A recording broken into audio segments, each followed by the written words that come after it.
My name is Aaron, and this is the Akiyuki project. This is a bit different from the normal GBC, where this is just showing off Akiyuki's. Oh, we've also got Van Beek's great ball contraptions here. They've been built from the instructions on Eurobricks. There's I use Bricklink for most of the parts, as well as going through second-hand lots and stuff like that. There's a lot of other modules here. That's the fork-to-fork, which passes balls, just precariously passes them between each fork. It looks like they're just seamlessly passing them on. It's a beautiful module to look at. Yeah, it certainly is. From there, it comes down the snake slide and goes into the lift trigger by stuck ball. This was done by the rebricker. He created instructions for it. And it doesn't actually do anything until some balls go into it. Some balls are coming now. So it looks like it's not doing anything, and then when the balls come in, as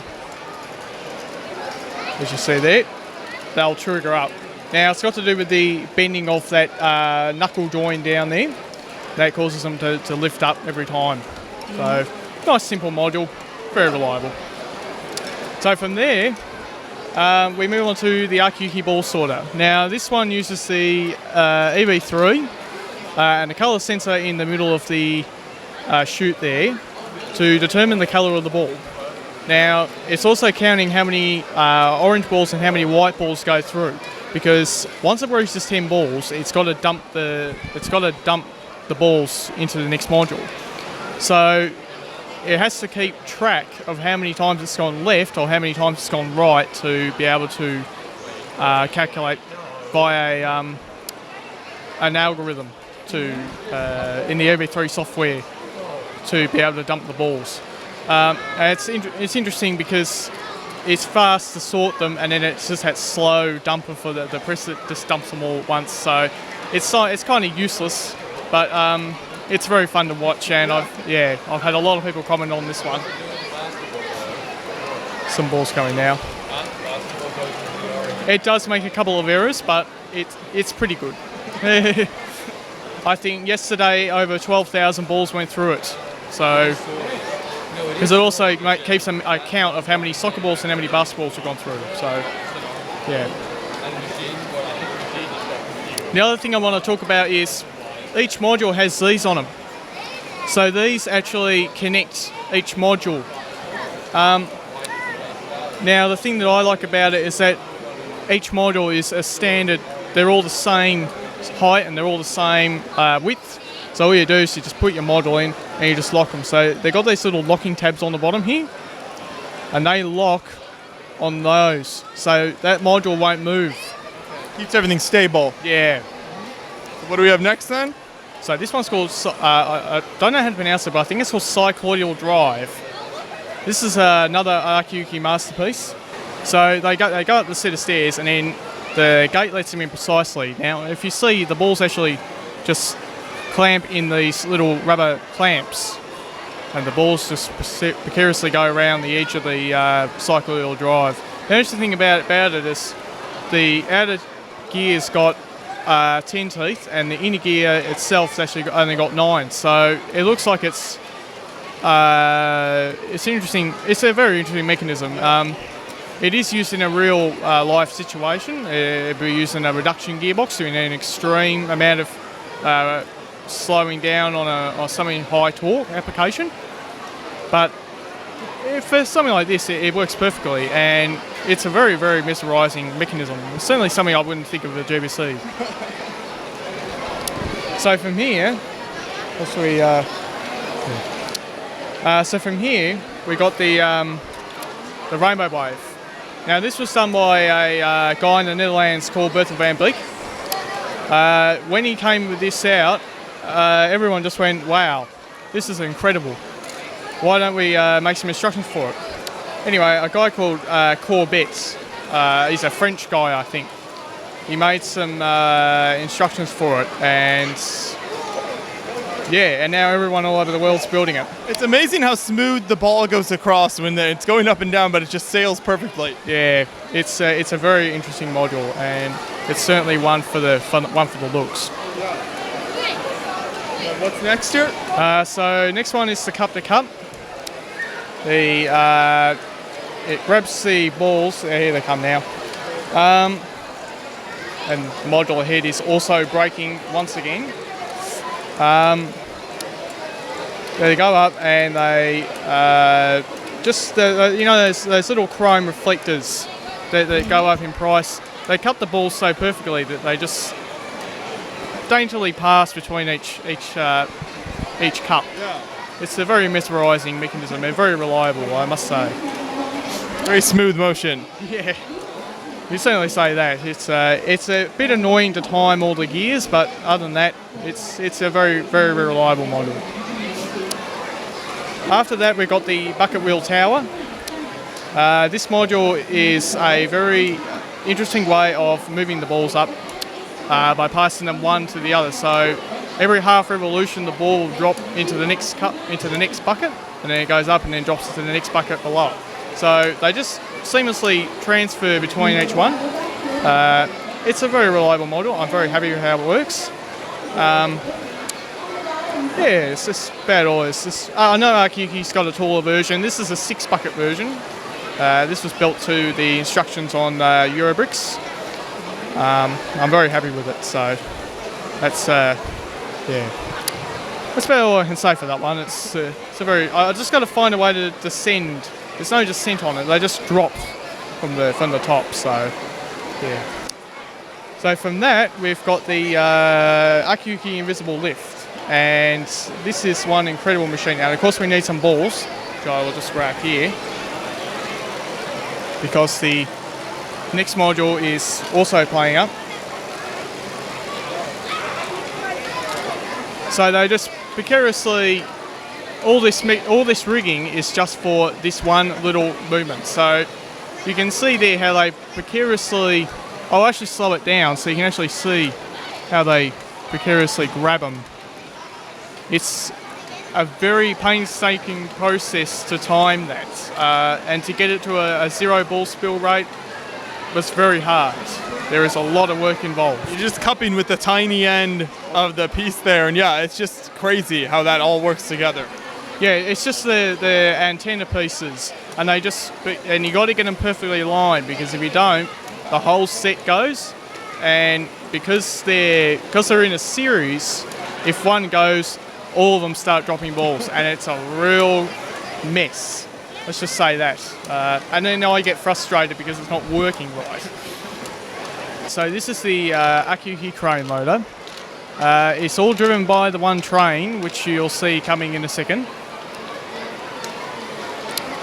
It's an amazingly complex machine that meshes with there's a cog inside on the side of the station there. That meshes with the cog on the train and drives this complicated gearbox. Now, the 2 worm gearboxes there, one of them is to pull the spring back to send the train off, and the other one's actually a timing mechanism. Now, the timing mechanism I've actually disabled because there's normally a differential here, but it generates a lot of backlash. And I found that it doesn't really need it because I've actually put rubber bands on the wheels. So it's really just there just to give it a bit of time before it leaves. But because I've changed the wheel, changed the bands on the wheels, it doesn't need it. So that drives down here, through this set of knob wheels, comes up through here, and drives this huge chain down the back here. Of course, it jams every now and then. But the huge chain drives this big cam here, and the cam moves this little wheel on the other side here that moves this up. There's a counterweight on the back here to counteract with the weight of the car, and you'll see that as it goes up, the counterweight goes down. This white cam engages this to move along, and then it locks into place before it goes down, fills with balls, comes back up, places it back on, and then the trigger fires at the right time to send the train off. Now, normally I would have 2 trains. The siding there is disabled at the moment because the other train is playing up. it is not working very well, and I'm going to change it to the design of this one, which is currently on the track. So it's great work there. So then after that, it just you could redirect it this way, and you dump the balls here, and you could keep the loop going. Yes, it has had a breakdown, and I had to move the loader across. But normally this would be connected onto this, and it would be dumping the balls into the other train, the Type 2 train, and that would be taking them back. But always got to work with whatever the modules are doing at the moment. So I'm glad to see this one running though. Yeah, I'm a little frustrated that it does break down, but it's only had one major breakdown, and the one time it majorly breaks down is on camera, but I'm glad to see it working now. But yeah, it's just an amazing machine, and to be the first person to actually publicly exhibit it is a real big honour, especially for the Akiyuki project and Akiyuki himself, because I believe Akiyuki's never exhibited this module publicly. But I've had to do a lot of changes to get it to work right. But it's just, there's a lot of work involved. Not so much just building it, but making sure it's timed, making sure all the bits and pieces, because there's a lot of moving parts. There's over 3,000 parts in the thing, and it's just an amazing piece of machinery. To show you what I've done on the bottom of the trains. So if we lift the train up, I'll switch it. So that's what's on the bottom of the M motor. This is built to the instructions. There's no modifications to this one. This one will definitely be changed to the new design, which is the L motor one over there, which I'll show in a second. The clutch on the bottom changes the direction of the wheels. Now, it can be very sensitive, because if you don't get the right amount of friction, it'll drive out of its driving position. Also, the gears have a tendency to slip, as you saw. It was just grinding away, which can be very annoying when you're trying to get stuff working. Now, the L motor one is built a lot different. So I looked at Akiyuki's videos and discovered that he's actually improved it to an L motor. So it's built very similar to the M motor, still got the same clutch, but this time there's a lot more bracing here. So like I can actually hold that and I'd almost stop the motor before it starts grinding. So there's a lot of power behind this engine, and you can see the bracing involved on that. There's a lot of bracing. Yeah, it's definitely worked very well, and it definitely drives the crane a lot better with this version compared to the M motor one. So if anyone out there is going to build the crane loader, I would suggest to build this. I'm hopeful to try and do a file for it. If not, this should be enough detail that you should be able to build it off this video. So hopefully that should help anyone who's having trouble with the crane loader. I've also got the passing module here. This was working very nicely until the crane broke. But normally it goes along, and each station has a gear on it, which messes on the gear on the side of the train, comes to the unloading station, dumps the balls, and then fires back. Now when it goes back, it'll hit this. It meshes with that gear rack, and it moves this across. Now it waits for the next train to come, which of course is broken. That would be doing its thing. This one would come along, hit this, and then send that one off. Okay. So it works. That's how they work together. Yeah. So one waits for the other. So it's continuing on here, we've got what happens with these. So this is Akiyuki's Type 2 train. This is the new train he came out with about a year and a half ago. This is a lot more reliable version. So this version was a mechanical version. This version is an electrical switch version. Now you can see the electrical switch on the side of the train there.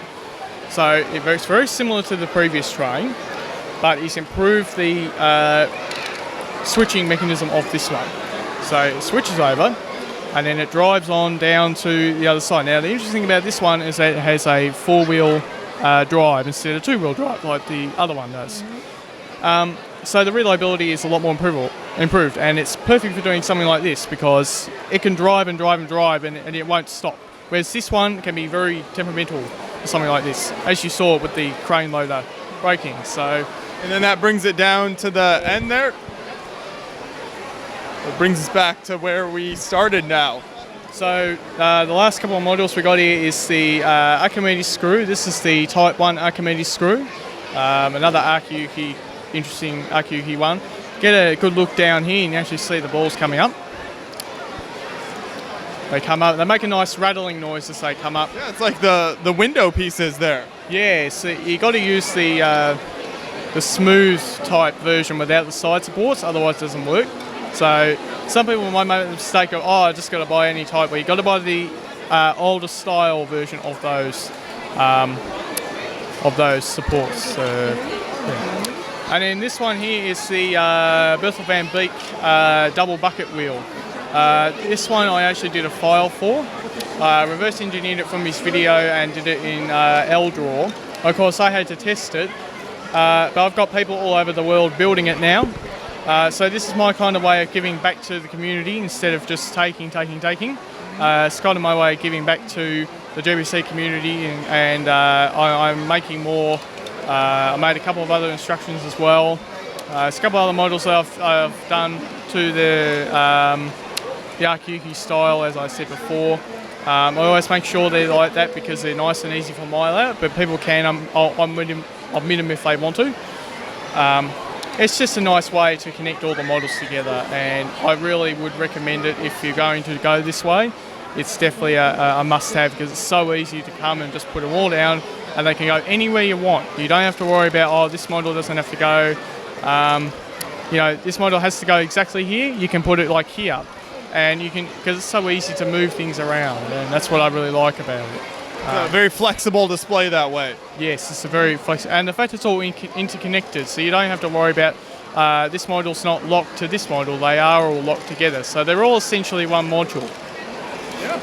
Well, thank you so much for taking us through the whole layout here. It's been a massive public crowd this whole time, so I think you certainly got their attention, and everyone has been enjoying watching it. So I appreciate you putting all the effort here at Brickvention to display this. Thank you. Thank you.